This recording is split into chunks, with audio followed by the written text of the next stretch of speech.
Hello guys, welcome back to my YouTube channel. तो guys, आज हम वो यूसीमस जो क्लासेस स्टार्ट किए थे आज हम उसकी एक नेक्स्ट क्लास कंटिन्यू करते हैं। तो आज हम जानेंगे मल्टीप्लिकेशन बाय फैक्टर्स। मतलब हमें एक नंबर दिया होगा और उसके साथ हमें एक और नंबर मल्टीप्लाई करना है। जैसे कि एग्जांपल 48 इंटू 12। हमें ये दो नंबर्स दिए हैं मल्टीप्लाई करने के लिए, तो हम यहाँ उसे इजीली कैसे मल्टीप्लाई कर सकते हैं। ओके, तो यहाँ देखिए 12 को हम हम फैक्टर के रूप में भी लिख सकते हैं। फैक्टर के रूप में लिखना मतलब एक नंबर को और दो नंबर के साथ, मतलब एक नंबर को दूसरे दो नंबर के मल्टीप्लिकेशन के रूप में लिखना है। जैसे कि 12 को हम 2 इंटू 6 लिख सकते हैं और 3 इंटू 4 लिख सकते हैं। 3 इंटू 4 लिख सकते हैं। हम इसे फैक्टर्स कहते हैं। मतलब इस नंबर को 12 को हम 2 इंटू 6 के मल्टीप्लिकेशन के रूप में भी लिख सकते हैं। तो इसे हम कैसे सॉल्व करेंगे इजीली, तो चलिए देखते हैं। 48 इंटू 12, मैं पहले 3 इंटू 4 लेती हूँ क्योंकि ये नंबर्स दोनों छोटे हैं, तो हमें मल्टीप्लिकेशन करने में इजी होगी। ओके, यहाँ पे मैं इसे 3 और 4 लिख देती हूँ। ओके, फर्स्ट हम 3 को 48 के साथ मल्टीप्लाई करेंगे। हमें 12 के साथ कुछ मल्टीप्लाई नहीं करना है, हमें 12 को उसके एक फैक्टर के रूप में चेंज करना है। मतलब हमने 12 को यहाँ 3 इंटू 4 के मतलब फैक्टराइज किया है। हमें 3 इंटू 4 में मतलब उस रूप में लिखकर हमें इसे मल्टीप्लाई करके इसका आंसर निकालना है इजीली। तो यहाँ हम इसलिए 12 को यहाँ इसका कोई काम नहीं है। तो 3 into 48, 3 into 48 into 3 24, 4 2, 4 into 3 12, 12 plus 2 14, 144।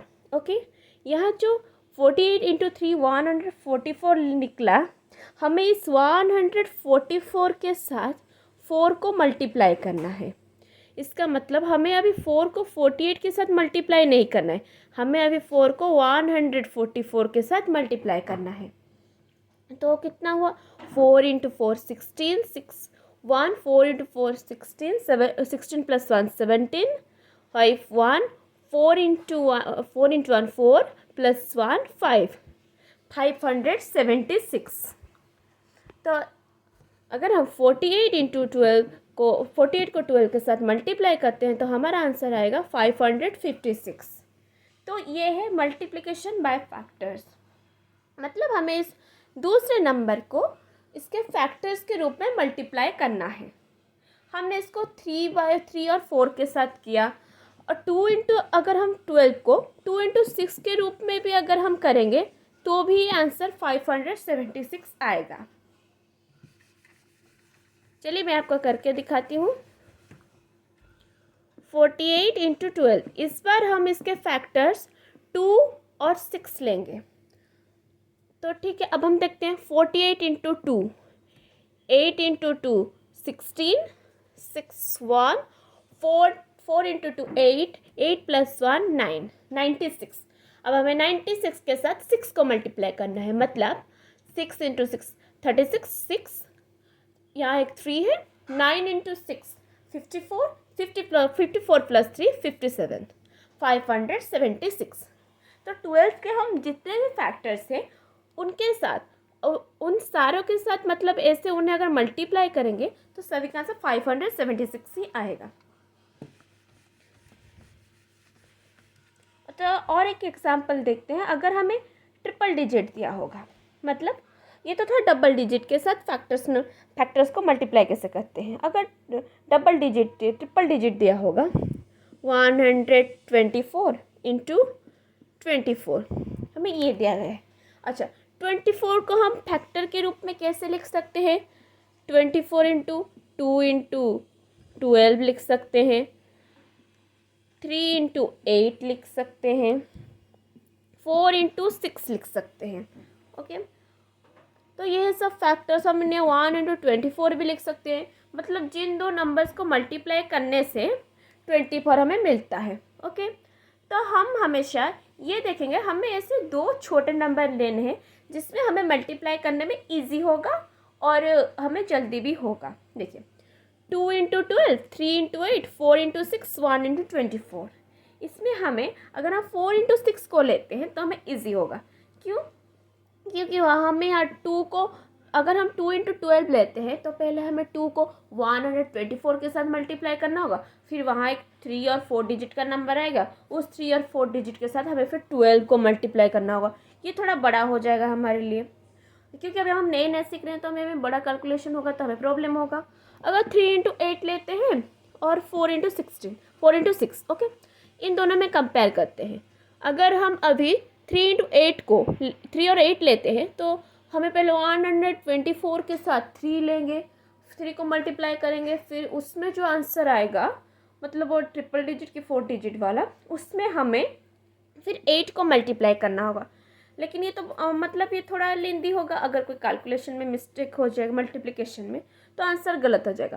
लेकिन अगर हम 4 इंटू 16 लेते हैं तो इतना भी गलत नहीं होगा, क्योंकि यहाँ पे इन सब में 6 छोटा है। तो इसलिए हमें फैक्टर्स लेने के टाइम हमें बहुत अच्छे से सोचना होगा कि कौन सा फैक्टर लेने से किसको कितना इजी होगा, मतलब, लेकिन इन सब का मल्टीप्लिकेशन सेम ही आएगा आंसर। तो हम 4 इंटू 6 लेते हैं।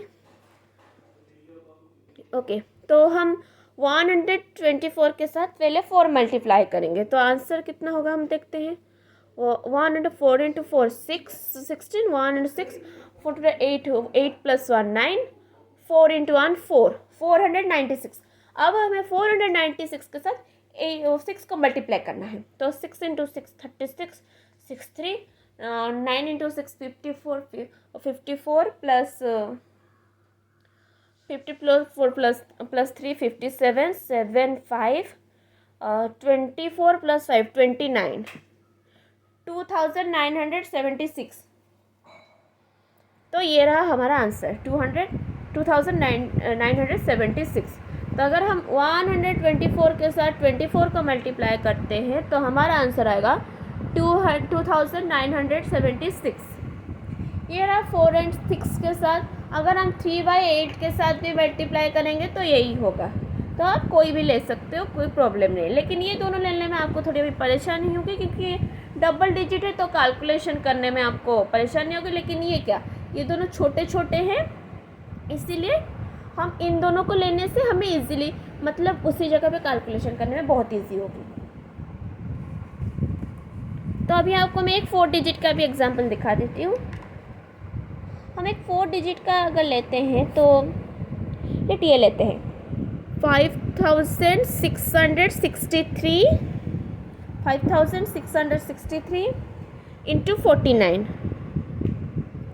अगर हमें ये 4 डिजिट्स के साथ 49 को मल्टीप्लाई करना है तो 49 का फैक्टर क्या होगा, 7 इंटू 7 और 1 इंटू 49।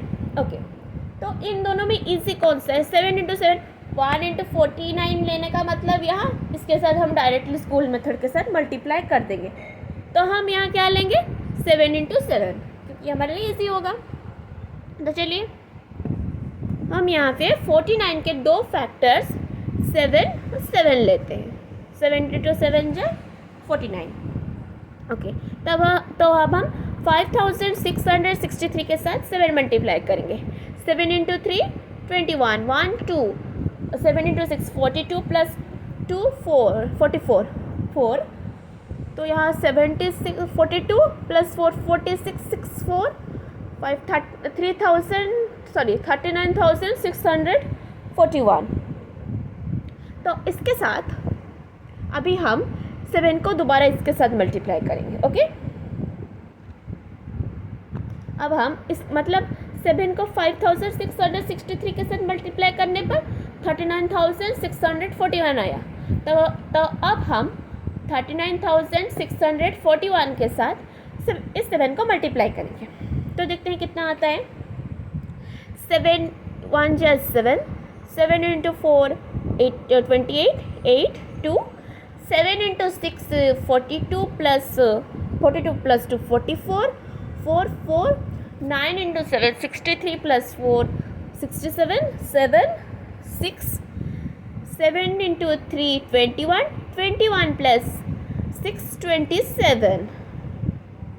मैं इसे दोबारा मतलब इरेज करके लिख देती हूँ 2 7 7 4 8 7। ओके, तो हमारा फाइनल आंसर ये हो गया।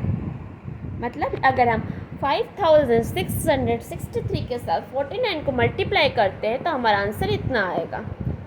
आई होप ये इजी मेथड आपको समझ में आ गया। देखिए, इस मेथड के ज़रिए हम यहाँ पे जो मल्टीप्लिकेशन करें, अगर हमारी सेकंड नंबर को हम किसी भी दो फैक्टर्स में मतलब डिवाइड कर सकते हैं तो उन्हें मल्टीप्लिकेशन करने पर हमें इजीली आंसर मिल जाता है और उसी जगह पर, और हमारा टाइम भी बहुत मतलब सेव हो जाता है।